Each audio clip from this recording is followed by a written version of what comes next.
Hello and welcome back to another Reaconteur video, and in today's video I'll be going over every skill box and essence move in Type Soul, what they do, what they're good for, and their best combos and synergies. Make sure to subscribe since only about 20% of the people watching this video right now are actually subscribed, and also I'm currently live at twitch.tv/Reaconteur as of this video coming out, so drop into the stream. I stream every Monday, Wednesday, and Friday at 4 PM Eastern Standard Time. Now let's get into it. First of all, let's cover the Hakata skill boxes since it is the first skill tree in the menu. Anyway, the first skill box move is Death Flare. You always want this one, and I mean always.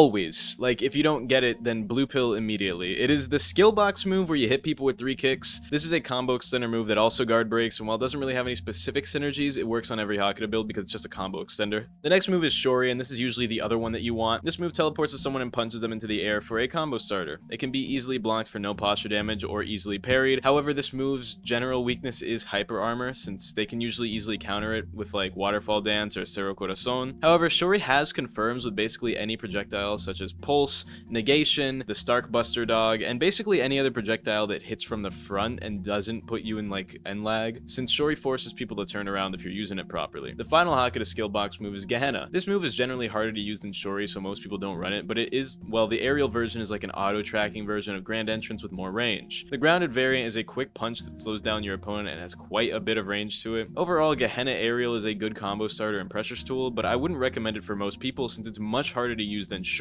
If I don't have a clip of Gehenna playing, it's because I couldn't find anyone with Gehenna in the 2 days I had to try and find it for this video. So if there's not a clip of aerial Gehenna in this, just know it's not my fault. It's the dev's fault for making Gehenna bad and hard to use. Next up is Kendo. The first skill box move is Sonata Flow, also known as Shada Flow. Everyone knows what this move does. It's a dash into a flurry of slashes. I probably don't even need the clip for this one, but it's here anyway. Landing it gives you iframes, and this move has a massive hitbox, and it also has the most true combos in the game. Anything, and I mean anything that ragdolls, can true combo into Shada Flow. Stark Dog, Suzumabachi Grab, and Teleport, yes, both. If you're Kendo Keto, then Zero Scourge for wrong cards, if you're a weirdo, and many, many more moves, true combos straight into Sonata Flow. And the next move is Eviscerate. This move is the red Fast Fang clone with better movement and hitboxes. It combos out of Sonata Flow, so these moves both go really well together. Eviscerate is also a good pressure tool that does like half a full posture meter, so it's pretty good. The last move is Crescent Relief. If this video were just on the best skill box moves in the game, I wouldn't be talking about Crescent Relief, because although it isn't bad, Sonata Flow and Eviscerate are just so much better, it's almost not worth using or talking about Crescent Relief. The main benefit of Crescent Relief is the fact that it does insane amounts of posture damage when blocked, and it has good range, and it pushes people away.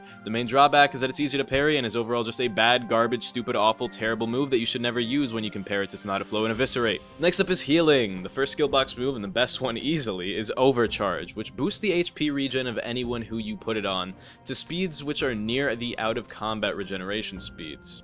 This is just a good support move, as all the skill box moves are for healing, but this one is just definitely better, and you would want it more than the other two. The next move is Amplifier, which gives you or your partner a random buff to damage, movement speed, or defense. And the last move is Discord, which makes you obese. Just kidding, it gives you a 20% damage buff to you or your allies who are afflicted by it. The support moves from healing skill boxes don't really synergize with anything specifically, but they're good because of how insanely strong the buffs on these are, and if you can go the entire fight with your healing skill box moves still up, then you're gonna make someone pretty much immortal. Next up is Speed. I will be saving Keto for last because the skill box moves are different per each faction. The Speed skill box moves are first of all Strata Strike, which is easily the most brain dead move in the entire game because it works by doing nothing. Strata Strike has near true combos with the following moves: Hollow Bite, Stark Buster Dog, another teammate, Negation, and another teammate, because everyone using it is bad enough to 2v1 or more every person they see. The next move is Ghost Cleave. Ghost Cleave is basically a free 50-50. Using it either guarantees you to get a hit, or you can feign it into a fake combo,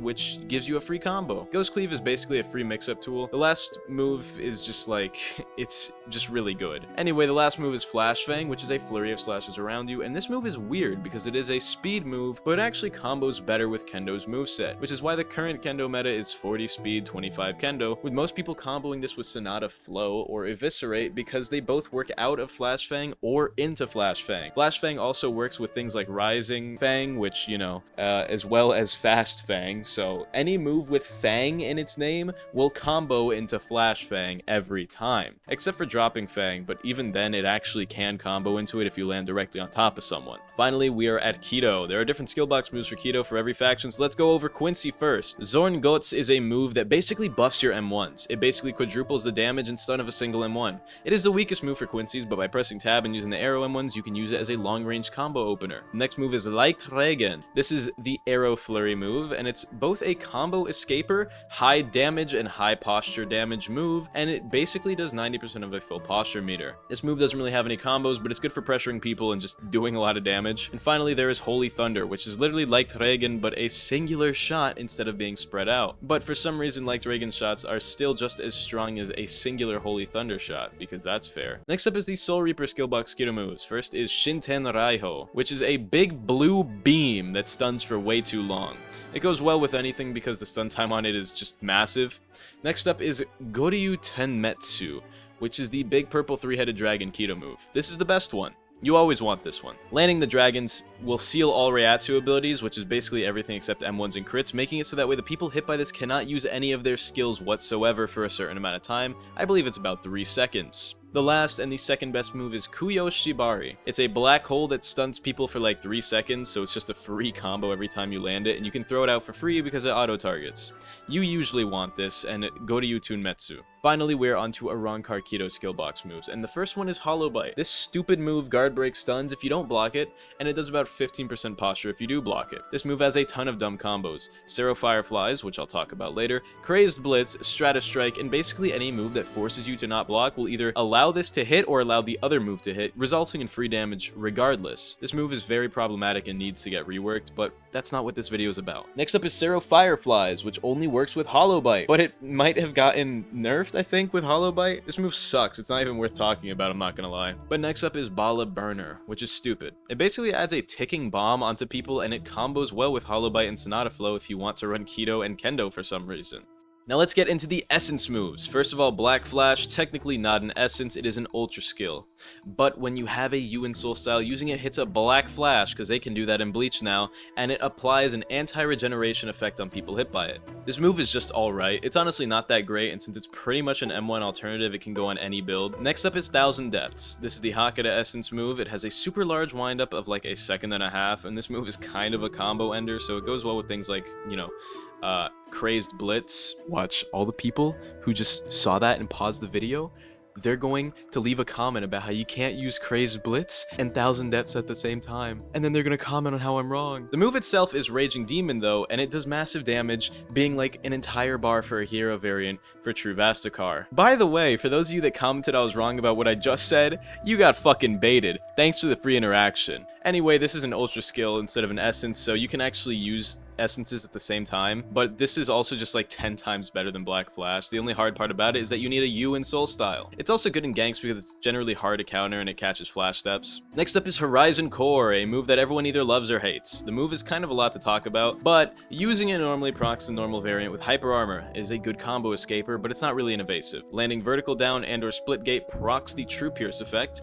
and using it after the True Pierce effect is up makes it do more damage and play a long cutscene. Next up is Unseen Blade, the better Hyper Armor evasive. It is enhanced by the true visored variant, which makes it red and do more damage, because everything needs to have a visored variant nowadays. This move is best used on its own as an evasive or pseudo counter, because it's just a very good move overall, and it counters Hakata and escapes combos for free. This move doesn't really pair well with anything specific since, you know, it's just another solo good essence move. Next up is Crazed Blitz, which is the Hakata spam special. This move is a great combo ender and evasive counter for Hakata users, as it is a counter, it can't be dodged, and the non-aerial version has unbreakable hyper armor, which not even Spine Rend can counter most of the time. I say most of the time, but this game's a little bit buggy, so sometimes it will, or sometimes it'll hit you from behind and you'll get hit from the back. Anyway, this move counters dodges, flash steps, unseen blade, and basically every form of damage evasion in the entire game. It was, however, recently made blockable, which was a big nerf. However, it is still very good and easily spammable. So it's basically just free damage 90% of the time, since you can just throw it out. And next up is Territorial Mark. By the way, my absolute favorite essence move in the entire game. A little bit of a side note, but I believe this is what essence moves should have been. Situational yet useful moves that can have strong effects when used properly, rather than meta-defining broken skills that every top build is forced to use at this point. Anyway, Territorial Mark places a mark on someone for 20 to 25 seconds. For this time, nobody can hit either of you except for each other, forcing you into a 1v1 scenario. This move has an extremely long cooldown for some reason when the other essence moves don't, even though this is the coolest move in the game, and it's not unfairly strong to anyone not using it. This move is great for overworld ganking players who want to isolate a 1v1 to secure a kill against someone who's running. I personally love this move.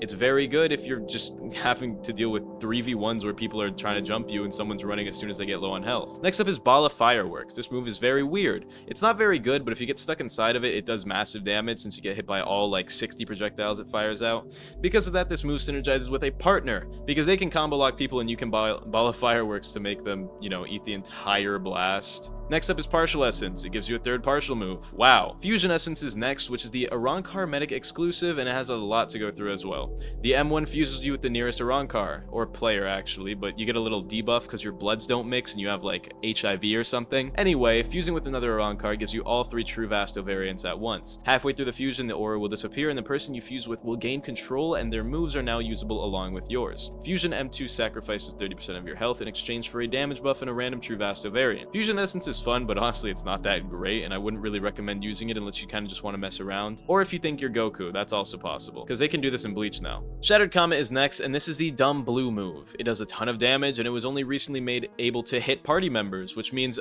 about a week ago you could spam this in a party of 5 people and only hit your enemies, which was stupid. This move doesn't combo, but it's a great AoE when your team isn't around, kind of like Granray Sero, except without the debuff part, because that's fair. Next up is Raging Reiatsu, which is a Soul Reaper exclusive. This move brings your Bankai timer down to 1 minute, and in exchange, your mode's full timer is halved. This move is good for clutch boss raids and stuff like that in the overworld, but it's overall kinda just mid. Next up is Granray Koho. This move is just a short range blast that does half a bar of damage per person caught in it, up to 3 people. So if you hit 1 person, it does half a bar to that person. If you hit 2 people, it'll do a full bar to each person. And if you hit 3 people or more, it'll do a bar and a half to everyone caught in it. This move sounds good, but it's a very small hitbox in comparison to what you would expect it to be, so good luck landing on 3 people. And finally, we're up to Teppusatsu. You can just look at this and tell it's stupid. Like, this shouldn't even exist. This is like the dumbest move in the game. It doesn't do that much damage, but it's a stupid sun laser, and it's just good on its own, honestly. Anyway, I hope you guys enjoyed this video. Make sure to subscribe and come into my Twitch stream. I hope you all had a great day and enjoyed this video. I know I said that already, but, you know, I started including mistakes and, like, typos and stuff in my videos just so that way whenever I'm talking about something, people leave comments correcting me, and they boost the algorithm. I'm so fucking smart. Anyway, have an amazing day. I love you all. 4 lines today, by the way, if you're asking why I'm talking so fast. Join my Discord, follow me on Twitch, Twitter, everything. I love you all. Have a great day, and goodbye! And I almost forgot, but big shout out to Kenix and Jake for buying the $10 Bigger Guy YouTube member tier. They are getting shout outs at the end of every video because they're cool and they spent the extra money. But if you just want to hear me make song covers, then you could buy the $5 tier, and then you get to hear me sing every month multiple times, I think. I usually try and get at least 1 out per month, but sometimes I'll get 2, 3, maybe even 4 songs out. I love you all. Buy a YouTube membership if you want to hear me sing, and goodbye.